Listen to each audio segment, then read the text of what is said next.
오늘도 예배 자리에 나오신 성도님들 환영하고 축복합니다. 요나서를 이제 우리가 계속해서 또 마지막으로 살펴보기를 원하는데요.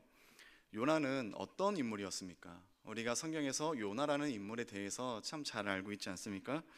요나는 생생한 하나님의 음성을 들은 인물입니다. 그런데도 하나님 앞에 불순종을 했던 그런 인물이죠. 어떻게 해서 요나는 하나님께로부터 직접 부르심을 받았고 또 하나님의 음성을 들었는데 하나님의 명령에 불순종할 수 있었을까? 우리가 이런 질문을 던질 수 있습니다. 요나의 배경에 대해서 우리가 조금 살펴보면은 요나의 이해 안 되는 이 모습 우리가 조금은 이해할 수 있을 것입니다. 요나는 여로보암 2세가 통치하던 그 시기에 북왕국 이스라엘에서 활동하던 선지자였습니다. 요나는 여로보암 왕에게 이렇게 예언을 했습니다. 왕의 이 시기에 우리 북왕국 이스라엘은 역대 우리가 사랑하고 존경했던 다윗 왕과 또 솔로몬, 그 시대에 얼마나 큰 영토 확장과 영광을 누렸습니까? 우리는 그만큼 이 시기에 우리가 그것을 되찾게 될 것이다. 이 예언을 했고 왕은 이 이야기를 듣고 믿고 정복 전쟁을 해갑니다. 마침 시기가 적절하게 대척점에 있던 그 당시 강대국 아수르가 잠시 주춤하는 그 시기가 있었어요. 그래서 그 틈을 타서 여로보암은 다윗과 솔로몬 통치 시대 이래로 가장 넓은 그 영토를 장악할 수 있었습니다. 우리가 호세아서를 보면 알 수 있듯이 그 당시 이 백성들의 영적 상태와는 별개로 그 당시 백성들이 북왕국 이스라엘이 얼마나 부강하고 또 번영의 시기를 그런 구가했는지 우리가 호세아서를 통해서도 힌트를 얻을 수 있습니다. 이러한 이유들로 학자들은 요나가 민족의 영웅으로 그런 대접을 받았을 것이다 이렇게 여깁니다.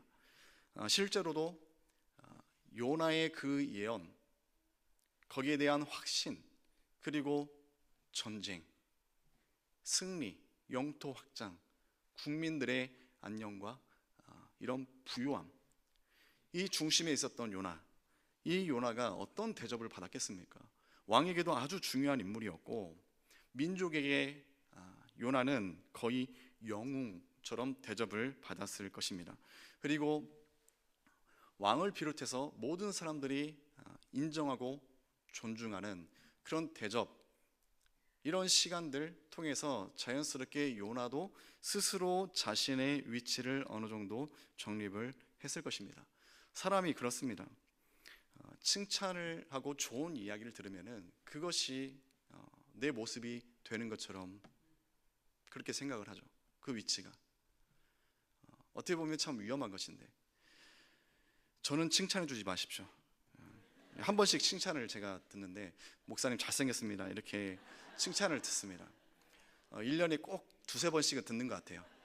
그런데 칭찬해 주지 마십시오. 저 정말 잘생긴 줄 압니다. 제가 이처럼 이런 이야기 들으면 자연스럽게 사람인지라 스스로 어느 정도 위치, 또 거기에서 자신의 정체성을 찾아가는 이런 연약한 인간의 모습, 그런 상황에서 하나님은 요나를 부르셨죠. 그리고 어디로 보내십니까?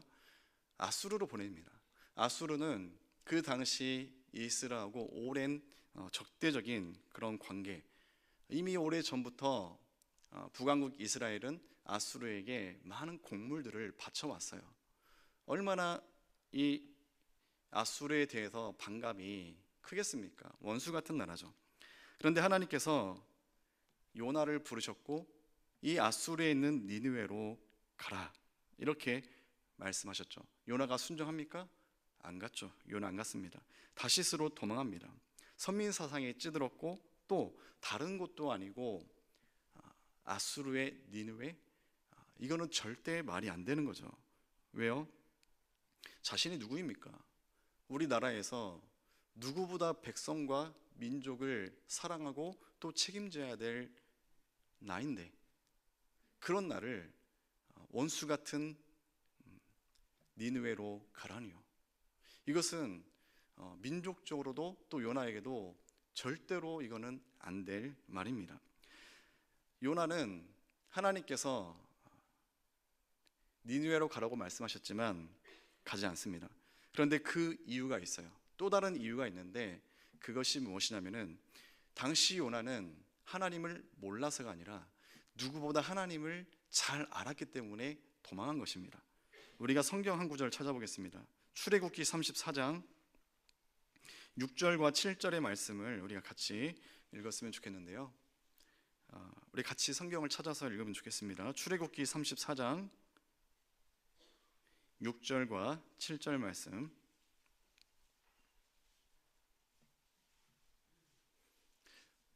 다 찾으셨으면 우리 같이 읽겠습니다. 여호와께서 그의 앞으로 지나시며 선포하시되 여호와라 여호와라 자비롭고 은혜롭고 노하기를 더디하고 인자와 진실이 많은 하나님이라. 인자를 천대까지 베풀며 악과 과실과 죄를 용서하리라. 그러나 벌을 면제하지는 아니하고 아버지의 악행을 자손 3, 4대까지 보응하리라. 아멘. 요나는 하나님을 몰라서가 아니라 하나님을 너무나도 잘 알았기 때문에 길을 쓰고 도망한 거예요.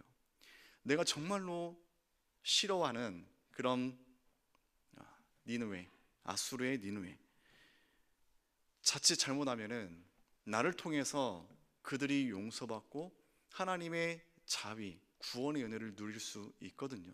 이것을 요나는 잘 알았어요. 그렇기 때문에 길을 쓰고 생명을 걸고 도망했던 것입니다.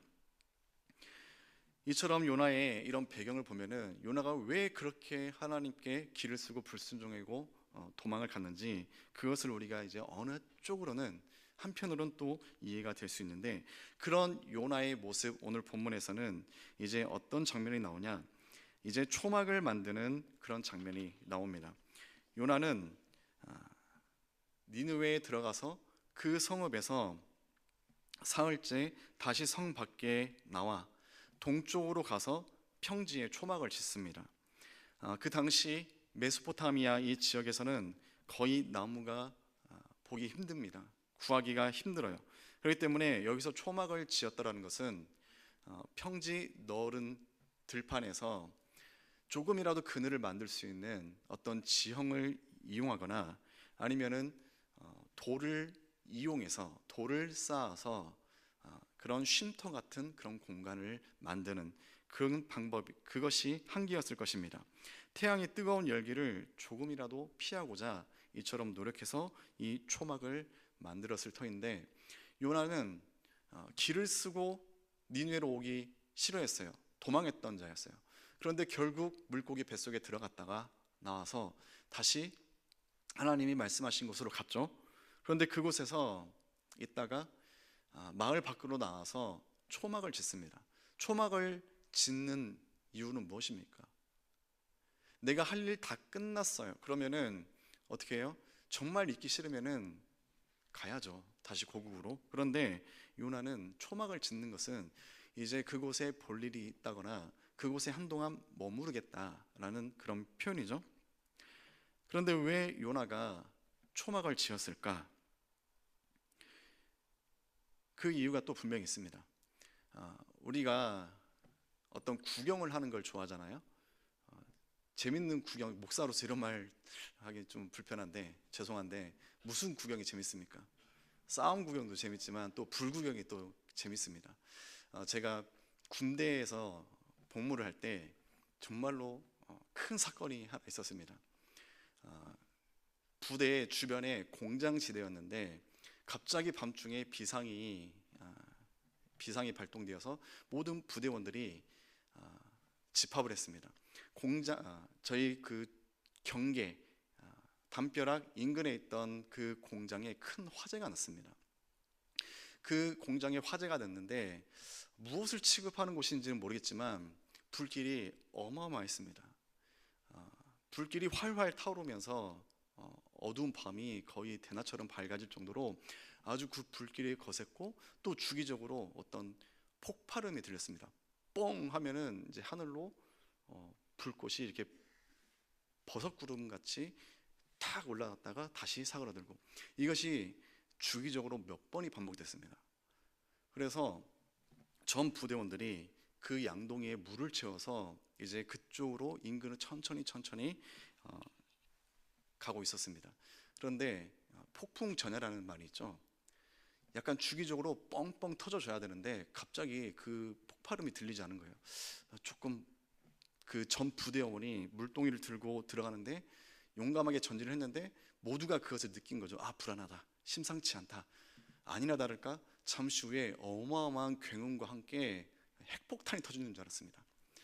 밤하늘에 그 불기둥이 뻥 하고 터져 오르는데 군인들 아시죠?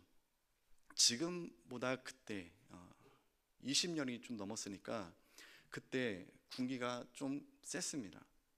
이렇게 밤하늘에 물동이를 들고 가도 오와 열을 맞춰서 갔는데 뻥 터지는 순간 간부고 병사고 할 것 없이 모두가 소리를 지르면서 물동이 던지고 뒤를 돌아서 도망가다 넘어지고 이런 장면이 연출이 됐는데 그때 열기가 제 얼굴로도 확 왔었습니다. 그런데 다행히 뭐 화재가 옮겨 붙지는 않았는데 그런 잊지 못할 화재를 제가 가장 인생에서 큰 화재를 근접해서 본 그런 기억 아마 평생 남을 것 같아요. 요나는 바로 그게 보고 싶었던 것 같아요. 이 성읍의 동쪽에 나와서 다른 곳에 가잖아요.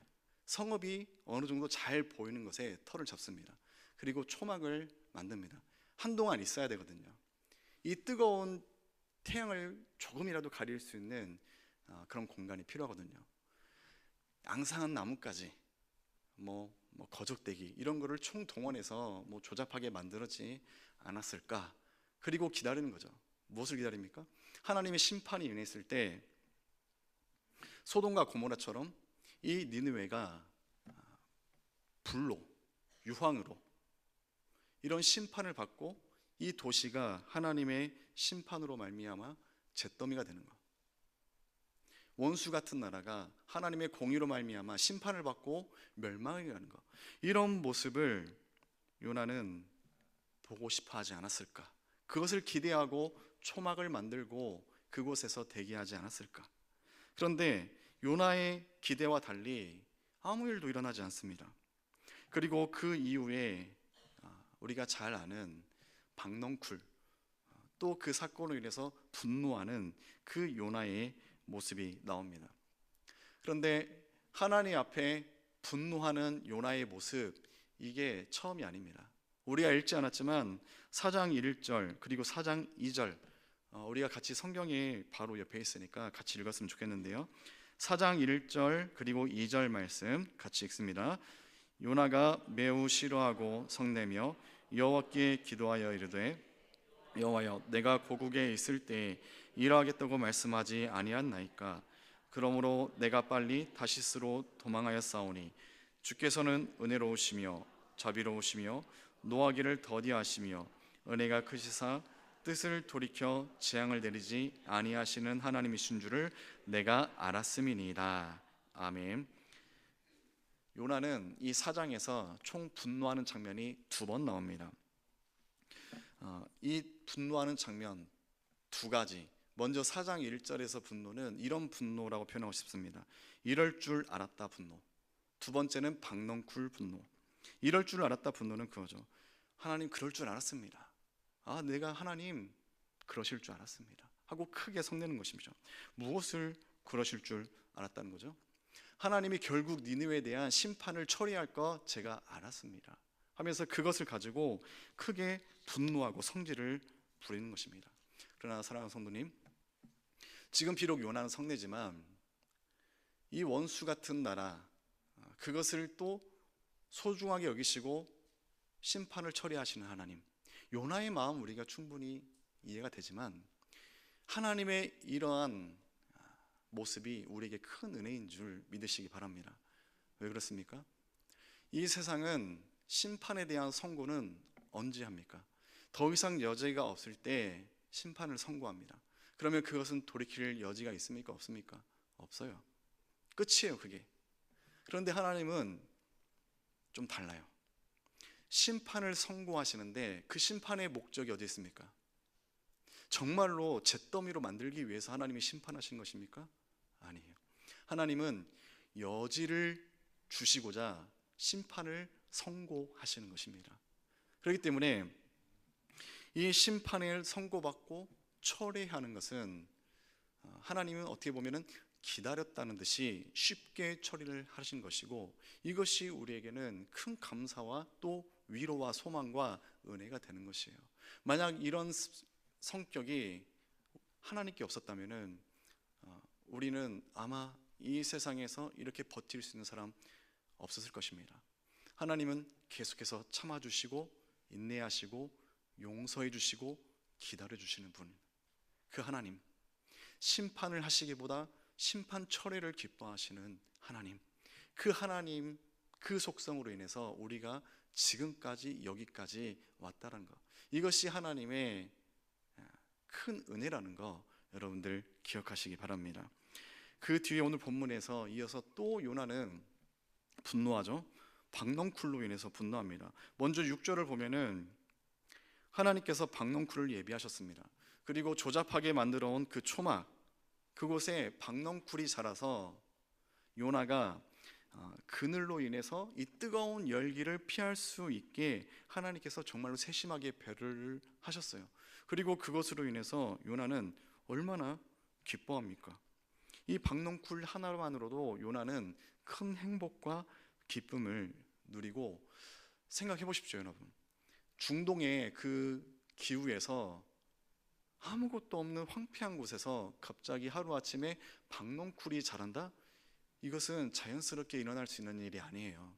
이것은 하나님께서 분명하게 그렇게 만드셨기 때문에 그렇게 일어난 것이고, 그것을 통해서 요나가 지금 크게 기뻐하는 것입니다. 그런데 요나의 이 햇빛을 가리는 박넝쿨, 그것으로 인해서 크게 기뻐하는 요나, 여러분들은 아마 실감이 잘 안 나실 건데 저는 그것을 조금 그 심정을 이해할 수 있습니다. 예전에 태국으로 단기 선교를 갔습니다. 쨍쨍 해가 내리쬐는데 인근의 학교 선물을 전달하고 아이들과 교제를 할 수 있는 시간이 있었는데 짧은 시간이었어요. 한 10분 정도. 그때 아이들이 땡볕인데도 불구하고 가만히 서 있어도 이 햇빛이 너무 뜨거운데도 불구하고 아이들이 밖에서 축구를 하더라고요. 선교 차원에서 저희 팀들도 같이 들어가서 같이 축구를 했습니다. 한 10분 정도밖에 하지 못했어요. 열심히 운동을 하다 보니까 이게 뜨거운 줄도 모르고 열심히 저도 같이 축구를 하고 이제 마무리하고 숙소를 돌아왔는데 제가 그때 이마에 화상을 입었습니다. 이쪽에. 그래서 껍질이 다 벗겨져 가지고 그때 선교사님이 화상 연고를 발라줬던 기억이 있어요. 저만 빼고 다 모자를 썼더라고요. 이 머리카락이라는 모자를 썼는데 저는 그게 없어가지고 이 화상을 입고 그 중동의 그 태양의 그 무시무시함을 제가 그때 경험하고 그 뒤로 선크림을 제가 잘 바르고 또 선교를 마무리했는데, 요나의 지금 상황이 뭐 잠시 한두 시간 있는 게 아니잖아요. 하나님의 심판이 언제 떨어질까 계속해서 그것을 보고 있는데, 그런 상황에서 박넝쿨이 자라나서 그늘을 만들어준다. 이런 하나님의 세심한 배려, 얼마나 기쁘고 감사하고 이 자연에 감사한 마음을 가질 수밖에 없었겠습니까? 그런데 바로 어떤 일이 벌어집니까? 또 하나님이 예비하신 대로 벌레가 이 식물을 먹고 이 식물이 죽어버립니다. 그 뒤 요나는 어떤 상황에 또 직면합니까? 또 하나님이 준비하신 그 고대 근동 지방의 이 건조한 열풍, 장렬하는 태양, 그 열기, 그것으로 인해서 요나는 차라리 내가 죽는 게 낫습니다, 이렇게 분노하고 성질내면서 하나님 앞에 투정 부리는 그런 모습, 스스로를 아주 불행히 여기는 그런 모습을 볼 수 있어요. 그런데 이 시점에서 요나의 이 모습은 정말로 이 태양으로 육체가 고통스러워서 차라리 죽는 게 낫습니다, 이렇게 말했던 거라고 보다는 그만큼 요나의 마음에는 괴로움이 컸었고 또 자기 연민에 빠져있던 그런 요나의 모습, 우리가 생각을 해볼 수 있습니다. 이 모든 상황 가운데 벌어진 일들 가운데 배후에 하나님이 계심을 알고 있었던 요나는 불과 얼마 전에 뱃속에서 물고기 뱃속에서 하나님 살려주십시오, 구원해 주십시오 이렇게 기도했었지만 지금은 이 박넝쿨 하나 때문에 분노하면서 차라리 죽는 게 낫습니다. 이렇게 분노하며 하나님 앞에 죽기를 청하고 있는 이런 요나의 모습을 우리가 오늘 본문에서 볼 수 있습니다. 그때 하나님이 이제 요나서의 마지막을 마무리하는 이 멘트를 딱 하시죠. 네가 이 박넝쿨 하나를 아끼는 것 같이 내가 이 니느웨 성읍에 12만 명 그 이상의 사람들과 가축들 내가 어찌 아끼지 않겠느냐, 이런 교훈을 주시고 또 그 뒤에 요나의 침묵으로 이야기가 마무리되는 것, 우리가 요나서를 통해서 볼 수 있습니다. 그리고 우리가 이 요나서를 통해서 한 가지 나 자신에게 질문해 볼 수 있습니다. 우리는 요나 같지 않은가? 요나처럼 불순종한 그런 모습, 또 나의 가치관이 심각하게 왜곡되어 있지는 않은가? 나에 대해서는 하나님의 은혜, 용서 간절히 바라고 그걸 받아들이지만 내 원수같이 내가 미워하는 사람들, 그들에게 대해서는 그들이 해가 될 만한 그런 상황, 그런 것들이 주어져야 내 마음이 시원하고 그들에게 하나님의 은혜나 좋은 일들이 벌어지면은 내 마음이 아주 불편해지는 그런 요나 같은 모습, 이 모습이 마치 나의 모습이지 않은가? 저는 이 본문을 통해서 정말 마음이 부끄럽고 괴로웠습니다. 나도 모르는 내 모습, 편협함, 그것을 너무나 가지고 당당하게 살아가고 있는 나의 모습이지 않을까? 하나님의 종으로 또 목사로 부끄러움 없이 살아야지, 하나님 뜻대로 말씀대로 순종하며 살아야지 하면서 정작 내 삶은 이런 아집, 이기적인 모습, 이런 모습으로 나도 모르게 그게 당연한 것처럼 살고 있진 않은지 한편으로 많이 두려웠습니다. 사랑하는 성도님, 이 요나의 모습을 통해서 또 하나님이 주시는 교훈을 통해서 우리는 분명히 우리가 만나고 깨닫고 얻어야 될 것이 있습니다. 그것이 무엇입니까? 오늘 우리가 요나의 모습을 통해서 요나의 치명적인 그런 실수는 하나님께 불순종했다, 그것도 당연히 큰일 날 일이죠. 그런데 그것보다 더 치명적인 것이 무엇입니까? 편협함입니다. 나는 의롭다, 내가 맞다, 하나님 앞에서도 그걸 꺾지 않았어요. 하나님이 틀렸다, 내가 맞다. 우리의 삶 가운데 나 또한 그런 태도로, 그런 마음으로, 그런 모습으로 살아가고 있지는 않은지 우리는 그것을 분명하게 우리가 살펴봐야 됩니다. 요나서의 이야기는 어떻게 보면 나의 이야기예요. 요나의 이 고집스러운 모습이 나의 모습이고 니느웨의 심판을 받아 마땅한 악독한 모습이 바로 나의 모습이더라고요. 그런데 하나님은 한결같이 어떤 모습으로 일관하고 계십니까? 끝까지 견뎌주십니다. 포기하지 않으십니다. 무엇으로? 사랑으로. 사랑하기 때문에, 아끼기 때문에 하나님이 끝까지 포기하지 않으시고 견뎌주시고 니느웨 요나를 구원하시는 그 하나님의 모습을 볼 수 있습니다.